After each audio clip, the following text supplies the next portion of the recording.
So I guess the whole thing is, does it work? I've got the hose plugged into the fill side and the ball valve leaks, so that sucks. I just put that there. It's a garden hose ball valve. I put that there just to be able to control the water. Otherwise I got to bring the hose in and go out and turn it on, turn it back off, turn it on, turn it in. And a little bit of water on the concrete floor ain't gonna hurt because I've already dropped that everywhere. Okay, so now I got to open that valve. Let's do this. Open this valve. That one's open. Oh, we got to open this valve too. All right, that's open. Water's coming up here. It's going across here. None of this is on. I got a leaky valve though. None of these are on. But I'm going to do this one first because I have the drain hose in here manually draining these two little 5-gallon tanks. And also all the tanks on this side I had to manually drain. But this side I've got this permanent drain line, so we can open this. And now water is coming out of here, back there, up and around out to the front lawn.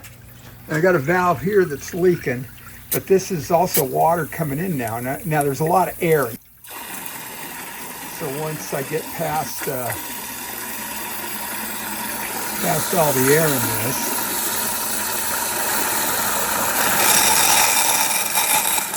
then it should behave itself. There it is. So now we got water coming in. I can throttle this back some. And I can go throttle it back over at the other end too. So now we're draining and filling. Then, after this tank's run, we'll do the rack. But I figure work our way back towards the front of the garage. Kicked up. Now this won't do much for muck. It'll suck some of that out of that permanent drain line back there, right there. And I got that screen on. Remember, that's the pickup tube screen from a Graco airless paint sprayer. Keeps the chunks of paint from going up into the pump. So in this case, it keeps little things from going out to the front lawn, like shrimp, little fish. I don't have any shrimp in here, but there are little tiny cories. There were shrimp in here. I don't know if they still are or not. So anyway, we'll let this run for a while, and then we'll do the other one. But so far, it looks like it might be working. Oh, and since it looks also like it's draining faster than it's filling, I can throttle this valve if I need to. And by throttle, I mean just turn it part way, reduce the flow, and find that happy medium.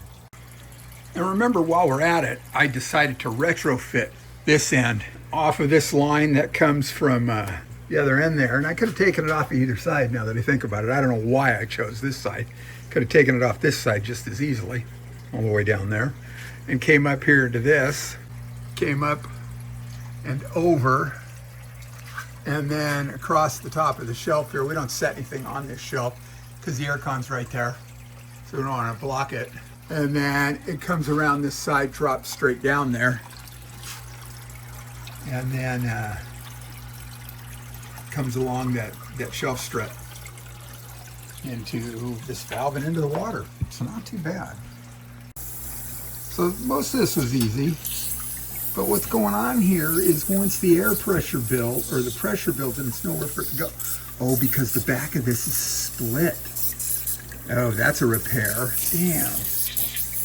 All right, well, that's easy enough to do. So what I need to do now is start draining these, take some of the pressure off. So I'm gonna open this, and I can actually, I'm gonna try opening both here. So these are both open, and I'm gonna open this one, the other way, there we go, and open this one down here. And I think I fixed what the problem, why that was leaking down there. I'll talk about that in a minute. So now, I need to, I hear water running through that, and these look like they're going down, so what I need to do is open these and let the air bleed. So I know there's air, and I think there's always going to be air in this system. There's got to be a way around that. Maybe not. Maybe just because of the nature of the beast. And just slowly open it all the way, actually. See what's going on is the closest one, because I've got the flow so low, the closest one to where they look like they're running about the same, pretty close, and these should be draining, and I'll let them go. Well, ideally they won't drain too far down because there's an inflow at the same time. I'm going to slow this one down just a tad here at this valve and let the other one, that one, pick back up a little bit. So ideally, so I got to fix that. So that's another repair. So what's going on here, it looks like this is split. No wonder the air is all bleeding out. So the only way to get these free is to cut them off. This will just come right off. Well, I can't do that because I got water coming through there. So I need to make a cut up here too, because these just don't slide back out on their own. They're pretty much one way. So I'll let this run for, I don't know, I'll let the 75 gallon run for about 20 minutes. So I'll let this run for about 20 minutes. Maybe not quite that long, maybe only about 10 minutes, because these are smaller volume, they're only 29 gallons. And in the meantime, I'll dose the 75 with the tap water conditioner, CO2 boost, the Select Aquatics fertilizer, and what else? Also, I'll add the Flourish Potassium, the Chem Flourish Potassium. And then after that, we'll do this side. That's just resting in here, because I was using this. I still have to do this side manually. I already said that, you don't even know that. All right, well, I think they've run long enough. So what do? We shut these off first. These are the outflows. Shut them off. And then wait for the freshwater inflows to fill the tank. And we shut those off.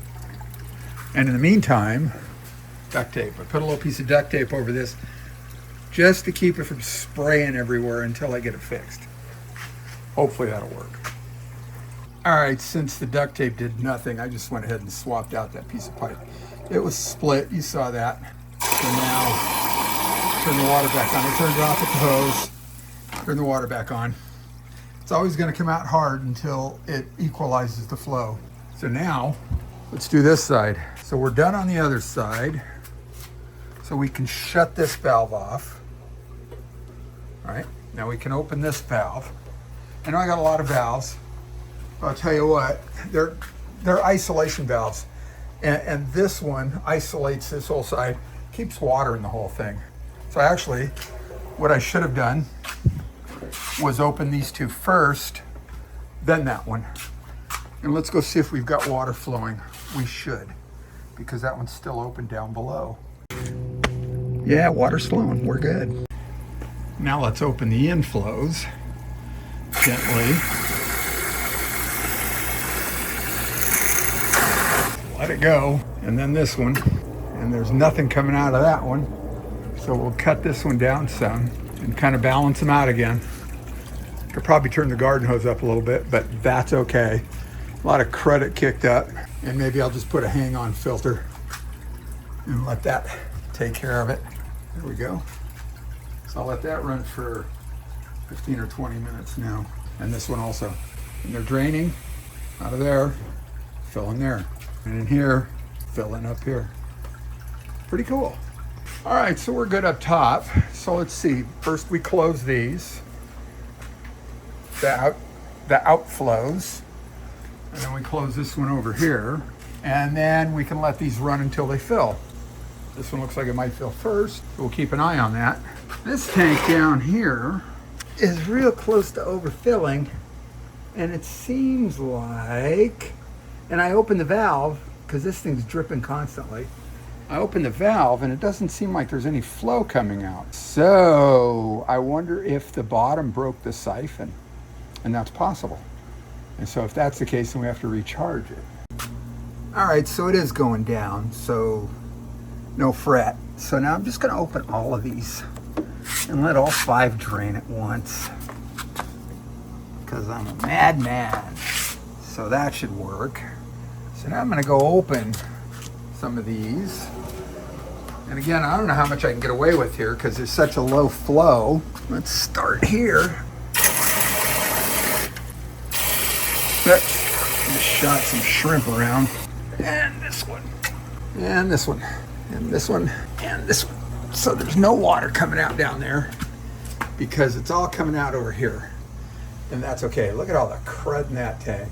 It's all kinds of mulm from hornwort. Hornwork creates a big mess. So we'll just let this one, I'm gonna slow this way down and then slow this one way down. And then I can slow this one down a little. And I think we've got balance. Pretty close. I can still slow, no, that looks pretty good. We've got water running on all.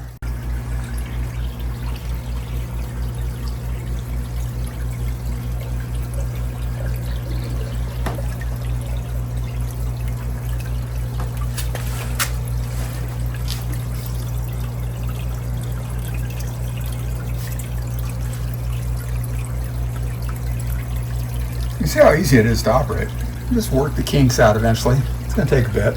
Based on what I'm seeing here on this, on the lower rack here on these 20s, and I think part of it is just, you know, there's maybe less gravity affecting the flow here because the floor's right there, and on the other side, the bottom of the outflows are barely a foot off the floor, and it's got to go up and over to get out. So the thing to do might just be let these drain down 25% or so before I put the water on. All right, so we're done. Those are all off. All the drain lines from out of the 20s, they're all off. And then we'll shut this master off here, and the top on the back side's off. The top on the front side's off. And then the inflow, this one, we'll shut that off. So then we'll shut this one off. This is the main drain out. That keeps water in the system. It should anyway. So at least from here up to this valve here, one around the corner, all that's charged. This, I think I might have just drained out. And now we got to disconnect the hoses and hopefully everything stays put. Let's get the hoses out of here. Before I do that, I turned those in. So I guess that bodes the questions. Is it worth it? Was it worth the time? Was it worth the effort? Was it worth the money to do this? All right, so was it worth it? Was it worth the time? Was it worth the effort? Was it worth the money? And I'm gonna say yes, and here's why. It cut down the hose drag for this from tank to tank to tank. It made it really simple to drain the tanks and refill them, getting the water balanced, the inflow and the outflow, getting that balanced. Not too tough. I had the flow coming in relatively low, which worked out because these lower ones actually fill, even as low as the water flow was, they filled slower than the water was going out. And that's because the distance from the pickup tube, the outflow pickup tube, up and over the tank into the horizontal line going out, that distance from the bottom of the pickup tube there is barely a foot to the concrete. So there's not a lot of gravity working in my favor there.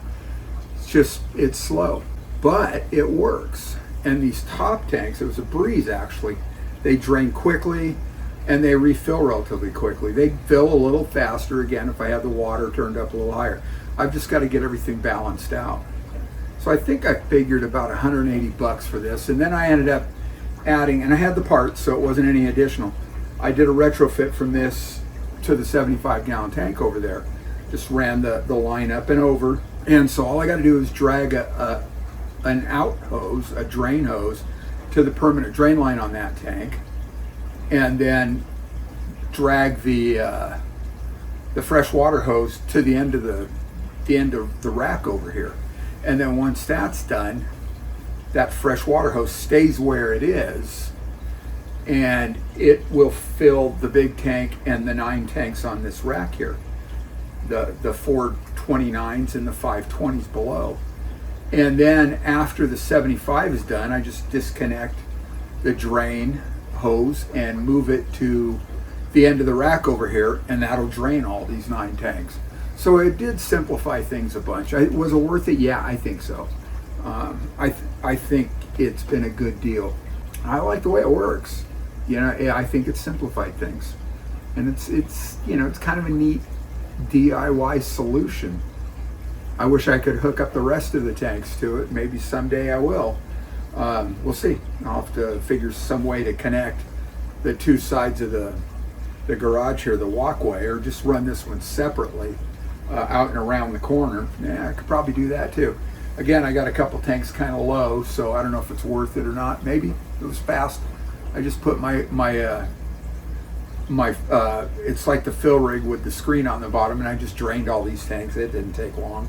And then refilled them with the fill rig on the garden hose, and that didn't take long. So the way it is, yes, it was a big saver. So anyway, hopefully you liked this, you got something out of it, saw how really, if you've watched the original build, if you haven't, go back and watch the original build on how I put this whole permanent drain system together, or this DIY kind of semi-automatic fill and drain system together. If you got something out of it, if you liked it and you're not already, subscribe to the channel. And you may also consider becoming a member for $2.99 a month. And a lot of the videos, these kind of videos, get released members first, so they get first dibs on them. And then also, do me a favor, hit the like, and that's it. I appreciate you all for being here, and thanks for watching.